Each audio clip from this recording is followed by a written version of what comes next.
caractéristiques, bon, qui ne le distinguent pas forcément des autres systèmes, parce que rappelez-vous que j'ai dit que c'était des caractéristiques qui étaient plus ou moins communes à plusieurs États de la zone francophone. Donc ce sont des caractéristiques plutôt des États qu'on a d'une certaine façon hérité du système fiscal français.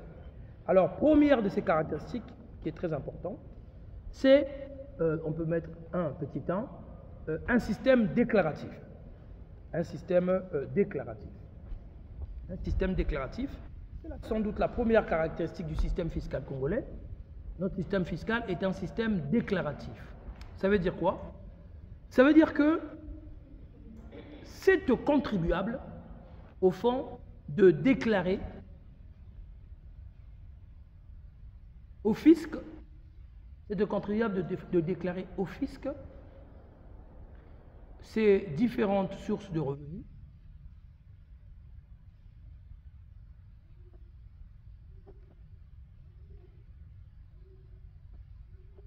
permettant à ce dernier, donc au fisc, de pouvoir vérifier ou contrôler l'exactitude des dites déclarations. Il y a donc dans le système déclaratif une liberté accordée aux contribuables de déclarer, de faire des déclarations, de faire un certain nombre de déclarations en amont. Le contribuable fait des déclarations en amont. Mais le corollaire de cette liberté déclarative, c'est la liberté accordée au fisc de contrôler les dites déclarations. C'est pour ça que l'article 387 du Code général des impôts, l'article 387 du Code général des impôts, ça ne sert à rien de noter avec à la virgule près ce que je dis, puisque vous l'avez dans le cours. L'idée, c'est que vous compreniez le principe. Donc, déclaration, liberté de déclaration, liberté déclarative du contribuable en amont, et puis liberté de contrôle du fisc. L'article 387 du Code général des impôts permet aux agents du fisc d'assurer le contrôle. 387 du Code général des impôts permet donc aux agents du fisc d'assurer le contrôle de l'assiette et de l'ensemble des impôts et taxes dont qu'ils peuvent vérifier. Ça veut dire que lorsque vous faites votre déclaration, disons par exemple que j'ai mon chiffre d'affaires est de 100 000 francs l'année 2025, l'agent du fisc est libre de contrôler ces déclarations. Vous avez la liberté de déclarer ce que vous voulez. Le fisc a aussi la liberté de contrôler ce qu'il veut. Et ce contrôle peut se faire sur pièce et sur place. Donc, liberté de contrôle, système déclaratif, liberté de déclaration, système déclaratif, corollaire, liberté de contrôle. Oui? Non, monsieur, c'est quoi c'est ce raccourci? Vous êtes libre de déclarer, ça veut dire que vous déclarez ce que vous voulez. Ça ne veut pas dire que vous êtes libre de ne pas. Si vous ne déclarez pas, ça devient quoi?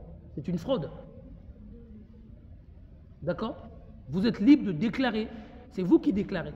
Mais le corollaire, c'est la vérification de vos déclarations. Mais si vous ne déclarez pas, vous tombez sur le coup de la loi, puis ça devient une fraude. Vous dissimulez des revenus. Là, c'est un délit. Seconde caractéristique, une diversification des prélèvements obligatoires de nature fiscale. Une diversification des prélèvements obligatoires de nature fiscale. Donc, cette deuxième diversification des prélèvements obligatoires de nature fiscale. Alors, donc, cette deuxième caractéristique du système fiscal congolais nous conduit à constater qu'il y a une diversité, d'impôts, de taxes, donc on peut dire d'impôts directs, d'impôts indirects, d'impôts locaux, d'impôts sociaux. Il y a une diversité, vous trouvez différentes impositions, différentes taxations dans le système fiscal congolais. Cette diversité n'est pas que quantitative, elle n'est pas que apparente, elle relève d'une stratégie. L'on diversifie les prélèvements obligatoires de nature fiscale avec l'objectif de répondre à la diversification économique. plus on diversifie l'économie, plus on diversifie les taxations. Plus on fait quoi? Plus on élargit l'assiette fiscale. C'est-à-dire, par exemple, on peut penser que le fait d'avoir au Congo simplement un impôt sur le revenu, un impôt sur la consommation, un impôt sur le revenu IRPP, un impôt sur la consommation TVA, et puis un impôt par exemple sur les produits pétroliers, une taxe sur les produits pétroliers, on peut considérer que ce sont les seuls secteurs qui nécessitent des prélèvements obligatoires de nature fiscale. Or, si l'on dit par exemple, je vous prends un exemple très simple, on a créé ce qu'on appelle les zones économiques spéciales. Et qu'est-ce qu'on a été obligé de faire? On a été obligé de créer un régime fiscal pour les zones économiques spéciales. On a créé les zones franches de santé. Les zones franches de santé. Et qu'est-ce qu'on a fait? On a aussi créé un régime spécifique, un régime d'imposition spécifique aux zones franches de santé. Plus on diversifie l'économie, plus on diversifie les prélèvements obligatoires, plus on élargit l'assiette fiscale. Donc la diversité des prélèvements obligatoires répond à une stratégie d'élargissement de l'assiette fiscale. Si on dit qu'on n'a que les impôts classiques du type TVA, IRPP, IS, quel est le danger, quelle est la conséquence? C'est que le poids que va supporter ceux qui payent l'IRPP, ceux qui payent l'IS et ceux qui payent la TVA sera beaucoup plus important que si on a des impôts fonciers, que si on a des impôts sur les jeux vidéo, si on peut avoir des taxes ou des impôts qui concernent par exemple les églises. Vous voyez, plus on va diversifier les prélèvements obligatoires, plus on va diversifier les sources de revenus fiscales de l'État, plus on va élargir l'assiette fiscale. Donc ce n'est pas simplement du flocon, c'est derrière une vraie stratégie de diversification de l'économie et donc des ressources de l'État. Et vous verrez que, grosso modo, dans tous les pays où il y a véritablement un État fiscal, si vous voyez un pays comme la France, ou même dans les pays nordiques de l'Europe, il y a vraiment une diversité des prélèvements obligatoires de nature fiscale. On va essayer à chaque fois de créer des impôts, des taxes, dans des domaines. Récemment, dans la loi de finances 2024 au Mali, ils ont par exemple créé une taxe sur on appelle ça taxe mobile money en fait, une taxe sur les transactions financières électroniques. Pourquoi? Parce qu'on s'est rendu compte qu'il y avait une masse d'argent très importante qui était gérée par les transactions électroniques et donc on a affecté une taxe dessus. Ce sont des sources de revenus supplémentaires pour l'État. Troisième caractéristique, une fiscalité inégalement repartie. Une fiscalité inégalement repartie. Une fiscalité inégalement repartie. Une fiscalité inégalement repartie. Alors, ici, je sais que j'ai passé tout l'après-midi à vous expliquer qu'il y avait le principe d'égalité et que la Constitution, la loi, tout ça, on dit que l'égalité fiscale, qui est le corollaire de l'égalité à la loi, enfin bref. Mais dans la pratique, on peut constater qu'il y a une partie des contribuables qui supportent la charge fiscale plus que d'autres. La charge fiscale pèse plus lourdement sur une partie du contribuable que sur d'autres, et ce n'est pas toujours les contribuables que l'on peut auxquels on peut naturellement penser. On peut se dire, bon, il est normal que les plus riches payent plus d'impôts, on peut penser comme ça, mais ce n'est pas dans la pratique vrai. Et pour prendre quelques exemples, on va par exemple prendre le cas des assujettis à l'IRPP. Ceux qui paient l'IRPP, l'impôt sur le revenu des personnes physiques, que nous verrons bientôt, peuvent payer jusqu'à 40% de leurs revenus. Jusqu'à 40% de leurs revenus, ils peuvent le payer en IRPP. 40%. Ce niveau de prélèvement obligatoire qui est manifestement confiscatoire, 40% des revenus de quelqu'un, c'est-à-dire qu'il travaille quasiment un jour sur deux pour payer l'impôt à l'État. Et là, on ne parle que de l'IRPP. Et bien, pourquoi ce niveau est important, est aussi élevé? C'est aussi parce que, vous savez, l'IRPP est payé par qui? Ils touchent un revenu, donc principalement les salariés. Il y a aussi les pensionnaires de l'IRPP, il y a aussi les fonctionnaires, évidemment. Mais notre pays a un autre fléau, qui touche notamment la jeunesse. Quel est ce fléau? Le chômage. Nous avons le chômage qui est important au Congo. On a un autre fléau qui est très important, mais bon, c'est un fléau plus gentil, mais c'est quand même un fléau sur le plan des ressources. C'est quoi? Le secteur informel. On a énormément de personnes qui sont dans le secteur informel, qui sont donc connues de personnes, donc qui ne cotisent pas. Ça veut dire quoi? Ça veut dire que le peu de personnes qui travaillent supportent toute la charge fiscale des chômeurs et éventuellement du secteur informel. Alors que si les chômeurs et le secteur informel étaient véritablement recensés, la charge fiscale serait mieux repartie entre les différentes personnes percevant des revenus. C'est un premier exemple. L'autre exemple, c'est au niveau de l'IS, l'impôt sur les sociétés, cette fois-ci qui touche le bénéfice des sociétés. Nous avons un système IS qui admet plusieurs dérogations, plusieurs exonérations. Parce que l'on part toujours du principe qu'il faut accorder des exonérations, des dérogations aux entreprises pour les inciter à investir. Vous constaterez avec moi que les entreprises investissent très peu au Congo, vrai ou faux? Vrai ou faux? Bon. Donc ça veut dire que les avantages fiscaux, ce que l'on pourrait appeler la dépense fiscale, ciblés sur les entreprises ne fonctionnent pas, puisque le taux de chômage reste très élevé et les investissements restent très limités.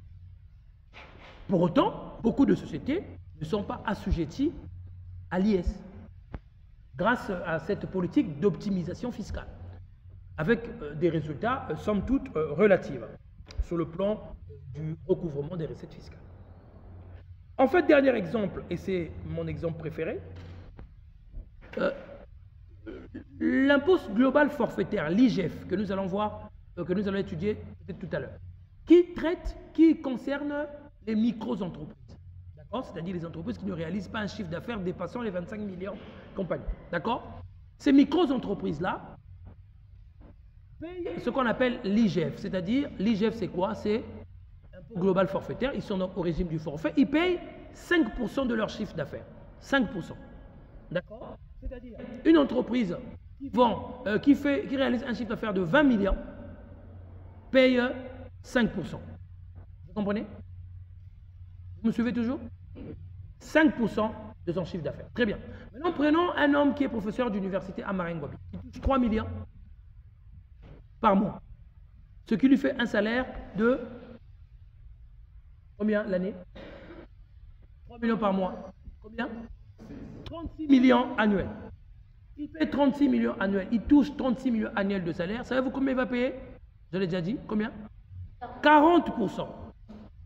Donc, la personne physique, salariée, qui travaille, qui gagne 3 millions et qui touche 36 millions l'année, paye 40% de l'IRPP. Le chef d'entreprise, dirigeant d'entreprise, qui fait un chiffre d'affaires de 25 millions l'année, paye combien? 5%. Alors qu'on aurait pu penser que ce serait plus sur les personnes morales que peserait la charge fiscale. Vous voyez ici qu'il y a manifestement une injustice. Le système fiscal congolais est définitivement injuste. Quatrième caractéristique,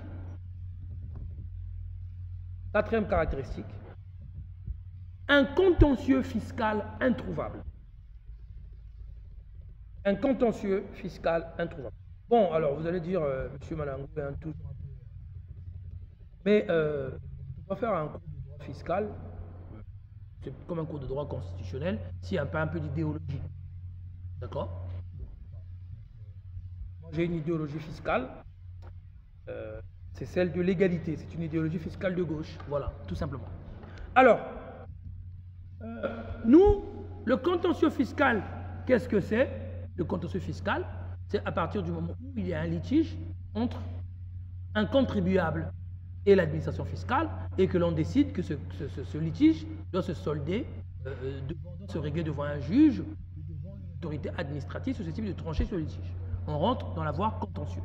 Évidemment, nous avons un contentieux fiscal très embryonnaire. J'ai travaillé avec un étudiant qui travaille avec moi, qui fait un mémoire de Master 2 sur le juge et l'impôt. Il a toutes les peines du monde. Parce que le contentieux fiscal de notre pays est embryonnaire. Et embryonnaire, c'est même pas... il est tellement embryonnaire qu'il y a même des avocats qui ne savent pas quand ils sont compétents pour fiscalement intervenir. Bon, donc vous imaginez la catastrophe. Alors, il me semble qu'il y a deux raisons qui expliquent. Il y a deux raisons. Il pourrait y en avoir une troisième raison qui pourrait être d'ordre psychologique, mais je ne vais pas l'aborder. Je vais m'arrêter à deux raisons. Première raison, c'est que, et on l'a déjà évoqué ici une fois, la première instance en contentieux fiscal se déroule d'après l'article 423 du Code général des impôts. Première instance, d'après l'article 423 du Code général des impôts, se déroule devant la Direction générale des impôts. Donc, si vous voulez contester une décision fiscale qui porte sur l'assiette ou sur le recouvrement, sur le contentieux de l'assiette ou le contentieux de le recouvrement, la première instance se passe devant la DGI, des impôts, et au terme de l'article 423 du Code général des impôts, c'est seulement si vous n'êtes pas content de cette première instance, après votre requête introductive d'instance, que vous pouvez saisir éventuellement la Cour d'appel, notamment la chambre administrative. Le fait que cette affaire se passe en premier lieu, devant la DGID et le fisc, évidemment dissuade les contribuables. Qu'est-ce qu'ils se disent? Ils se disent, pourquoi je gagnerais là-bas si déjà dans le recours hiérarchique ou dans les recours précontentieux, là, je n'ai pas gagné? Alors que c'est le même, ce sont les mêmes. Vous comprenez la logique ou pas? On a, voilà, dans la tête des gens, du contribuable, il y a quand même cet esprit qu'il y a les gens, il y a le fisc qui est à la fois juge et partie. J'ai déjà essayé les voies hiérarchiques, j'ai essayé déjà les voies précontentieuses, ça n'a pas marché. Quel argument nouveau je vais apporter devant la même administration qui, cette fois-ci, comme on dit dans le jargon judiciaire, va prospérer? Pourquoi mes arguments prospéreraient-ils devant la DGI alors qu'ils n'ont pas pu prospérer devant l'inspection? Vous comprenez? Donc, il y a quelque chose ici qui fait qui dissuade les contribuables d'aller en contentieux. Ils préfèrent rentrer en voie transactionnelle, ils préfèrent accepter leur charge fiscale que véritablement de rentrer en contentieux. Première raison. Deuxième raison, c'est la question de la représentation. La question de la représentation. Les avocats ne sont pas habilités à représenter les contribuables devant le fisc. Devant le fisc, les avocats ne sont pas habilités à représenter les contribuables. C'est la représentation d'un contribuable devant le fisc, c'est le travail des comptables et des fiscalistes. C'est ce que prévoit notamment le point 4 de l'article 390. C'est ce que prévoit le point 4 de l'article 390 bis E du Code général des impôts. Bis E du Code général des impôts.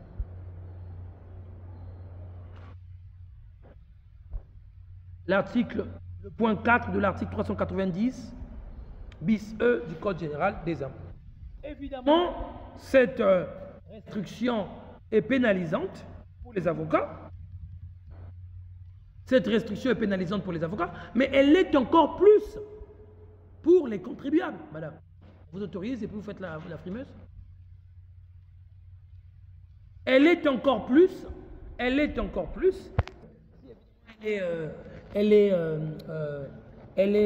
pénalisante pour les avocats. Elle est encore plus pour les contribuables, puisque comme vous pouvez l'imaginer, les comptables et les conseillers agréés, les conseillers fiscaux agréés ne sont pas des spécialistes de la procédure fiscale. Ce sont des gens qui manient parfaitement la gestion fiscale, mais souvent ils ont beaucoup du mal avec la procédure fiscale, qui est une matière éminemment juridique. Et donc ce qui fait que, souvent, en première instance devant la DGID, les arguments procéduraux hein, ce qu'on appelle le droit processuel, qui sont en réalité les arguments de fond permettant de faire tomber des recours en matière fiscale, ne sont pas évoqués ou pas suffisamment évoqués. Ce qui fait que, en première instance, souvent, les contribuables perdent devant le fisc. Donc cette réalité conduit à une violation récurrente des droits des contribuables devant l'administration fiscale, en l'absence d'un véritable représentant juridique susceptible de défendre leurs intérêts. Voilà ce que les 4 caractéristiques que moi je recense du système fiscal congolais. Il peut en avoir d'autres, mais ce sont les 4 qui sont les plus évidentes. Et donc cette seconde partie sera subdivisée en 4 leçons. Donc la première traitera de l'administration fiscale, La seconde concernera les micro-entreprises, l'imposition des micro-entreprises. La troisième portera sur l'imposition des sociétés. Et enfin, la dernière portera sur l'imposition des personnes physiques.